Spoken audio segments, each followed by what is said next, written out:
The flow of this fight is very unique. Let's just say there's lots of carnage. 7 days to film it. The whole library is being shot to pieces, and the choreography was just beautiful in the sequence. She starts moving, she never stops. It's less to do with kicking and punching and more to do with dodging and just deflecting. I mean, she's so fast.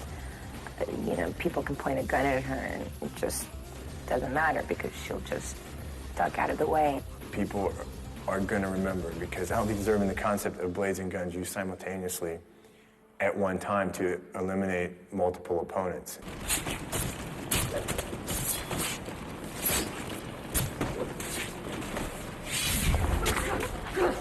We've got 4 hits in each piece of chest, and we've got 20 guys, 20 soldiers in the scene, and the camera spins around the room and shoots each one as it rotates 4 times. And they all fall down and play dead. And there's plastic flies everywhere. It's a lot of fun. If you look at them, they have padding. They feel it, but there's no pain. They know when they feel it, to die. If they don't feel it, then they don't know to fall down.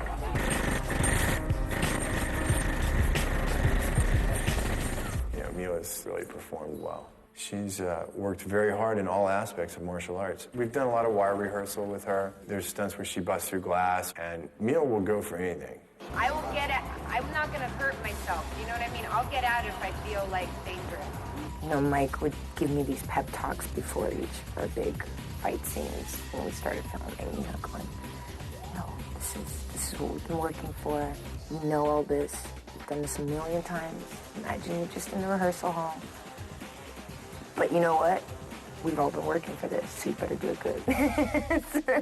And the other fight I think is very cool was the graveyard fight where Violet beats up Mitch and Robert in the graveyard with the long hair. You know, we always see these cat fights with women getting fights, and they grab each other's hair and they're on the floor rolling around. I thought, what if Violet was so cool that she could beat up these 2 guys just by using her hair? These fight scenes are something else. And I look at the screen after we're done with the scene and I'm like, oh my God, I did that. That's me. A lot of the sword moves in this movie were derived from rhythmic gymnastics. I know that sounds very funny, but when I was watching rhythmic gymnastics with Kurt, and every now and then I would see them do something just in play. We'd say, I wonder if you could do that with the sword. And there's a move in the chapel fight where Violet whips the sword around her hand horizontally. In real sword fighting, that would never take place. But in this movie, it's a very unique move. It's very different. Gun, check. Sword, check. We have Dax's fight with all the fire.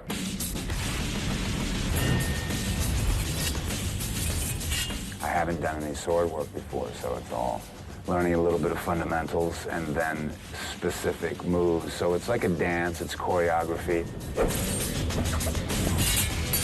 Mike makes it look all so easy. He just goes, oh, just do this and this and this, you know, da, da, da. And I'm like, oh, okay, hold on a second. And he breaks it down for us and has made it, you know, everybody available to teach me what I need to do. Nick, when he first got here, obviously he hasn't had the time Mila's had because he wasn't on the movie as long, but his training has come along. He's a quick learner, and he's great. It's been great to see the actors start from here and go all the way over here where we needed them. And lots of training to get them capable of handling the swords. All of them are quite athletic. So it's been fun to watch it come to life.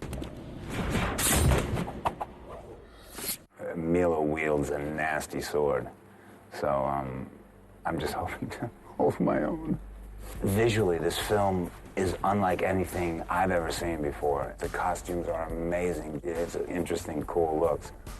Everyone loves to do the bad guy. He has an obsession about germs, and he's always sealed. I have one outfit of his that we did a suit, and we took the suit and we sealed it up. The gloves go into the sleeves, shoes go right directly into the trousers, and the whole thing is all done up. Dax is basically hermetically sealed. I'm sure he cursed me a few times putting that thing on. It looks great, I think. This is what it takes to bring Violet to life. Violet is sort of an action hero kind of look. It's a lot about colors, and she has this ability of being able to take a garment and, like a chameleon, change it to your environment. And she can change the colors of her clothing depending on her moods or whether she has to hide within a crowd.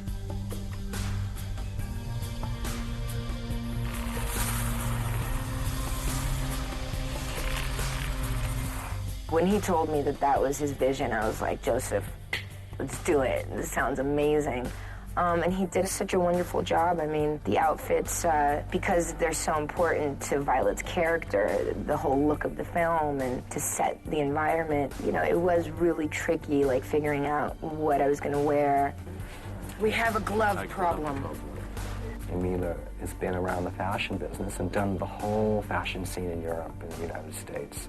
She's intimate friends with many famous, world-famous designers. And she has a very strong sense of style because she knows exactly what she wants and she knows what works. You know, we tried to follow some sort of pop culture style, you know, so this would be the kind of outfit that probably today, if I was like a pop star, I would go on stage and like do my little dance routine in it. But Violet is just so cool that she can wear it every day.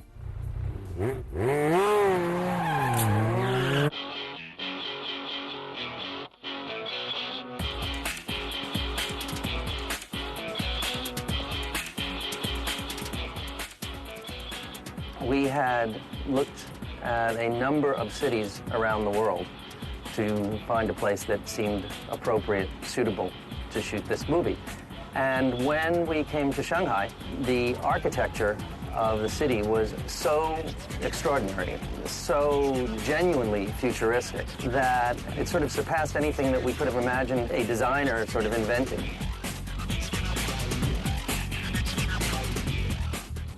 Brett fell in love with the city, fell in love with the architecture, and knew straight off that we were going to shoot some, if not all, of Ultraviolet in Shanghai. Shanghai is the city of the future, and it's right here now.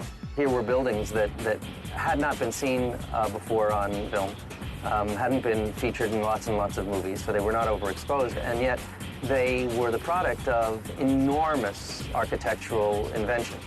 There is a science museum here, which is one of the most spectacular structures, certainly that I've come across. It's concrete, steel, and glass, and we have sort of the big showdown at the end of the movie takes place in front of this, where we have thousands of troops and Emila's character, Violet, by herself, trying to figure out how to get into this building. It's a really impressive structure. I would come back and shoot in Asia in a heartbeat. There's an energy and a forward-looking of the people you meet that is just very intriguing and exciting to be around. When you see her shake the gun, Paul, and then she's going to continue. That's right. I have the most amazing stunt guys working with me that you could have. And when you have a formula of that much talent, you're only setting yourself up for success. Some of those guys have been with Jackie Chan for years. One's Jackie Chan's stunt double. I have guys that work with Wu Ping and Sammo and Jet Li. Every person on this team is extremely talented, and every person respects every other person on this team, and it makes a big difference. And there's no ego. I mean, no one's better than anyone. We've been able to come together and work together and make a great product. I would take this team anywhere. I think they're amazing. I have 3 stunt doubles on this film, which is the most I've ever had on any movie.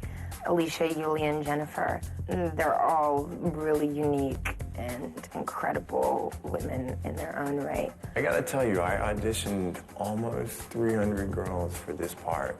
And Alicia is pretty much Violet's double as far as concerning anything with gymnastics. Her ability to pick up complex movements are just incredible. I mean, she's so fast and so strong. When we did the defense lab, it was mostly Alicia, and she's so limber.